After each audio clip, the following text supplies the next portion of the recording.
ये है कामधेनु भारत।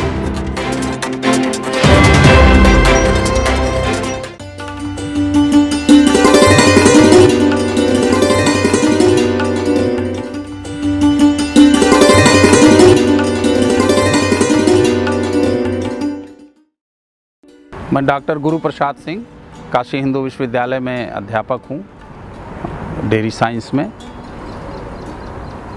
अभी जो भारत का पूरा जो पशुपालन का तंत्र है, जैसे कृषि विदेशी षड्यंत्र का शिकार हुई, ऐसे ही इस पर भी निगाह है। और महाभारत काल में जिस देश में फुट एंड माउथ डिजीज़, जिसको खुरपका मुंहपका रोग हम कहते हैं, इसकी खोज हुई थी। और हमारे यहाँ नकुल जैसा व्यक्ति हुआ जिसके अश्व चिकित्सा ग्रंथ के आधार पर आधुनिक वेटनरी साइंस की रचना हुई। यानी पूरी दुनिया जब इन विषयों को नहीं जानती थी, तब भारत में इसके विषय प्रचलित थे, इसकी पांडुलिपियाँ हैं और तमाम तरह की संहिताओं की रचना हुई थी। भारत में पालकाप्य संहिता और उससे भी पुराने ग्रंथों की रचना है, जो पशुपालन के विषय में हमको बहुत स्पष्ट तरीके से बताते हैं कि किस बीमारी में क्या इलाज होना चाहिए।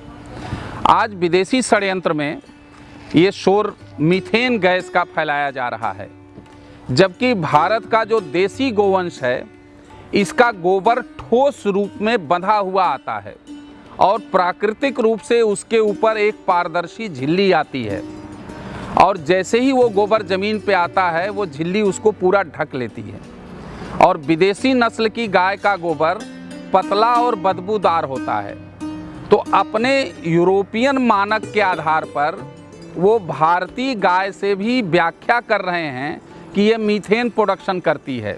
ये बिल्कुल अवैज्ञानिक तथ्य है और यूरोपियन पैरामीटर के ऊपर भारतवर्ष में जो प्रचलित सिद्धांत हैं, उनकी तुलना नहीं की जा सकती, क्योंकि वो जिस तरह का खान पान और जिस तरह से पालन करते हैं, वो भारत के परंपरा के पशुपालन से अलग है।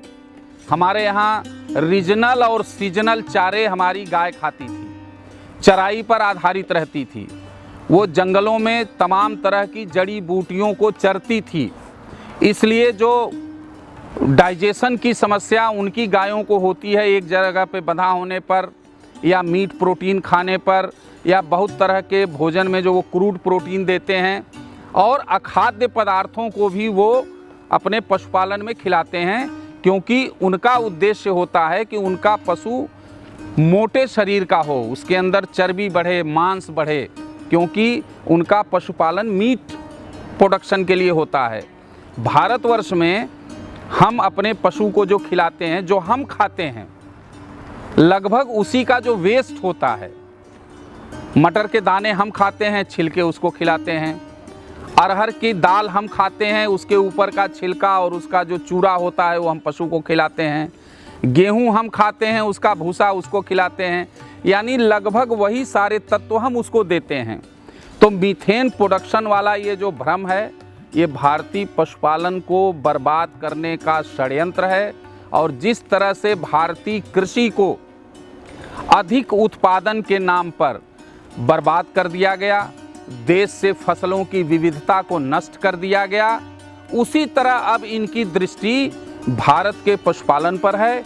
और मीथेन गैस के इस षड्यंत्र के नाम पर इस देश के परंपरागत पशुपालन और परंपरागत प्रजातियों के ऊपर एक बड़ा खतरा पैदा होने वाला है।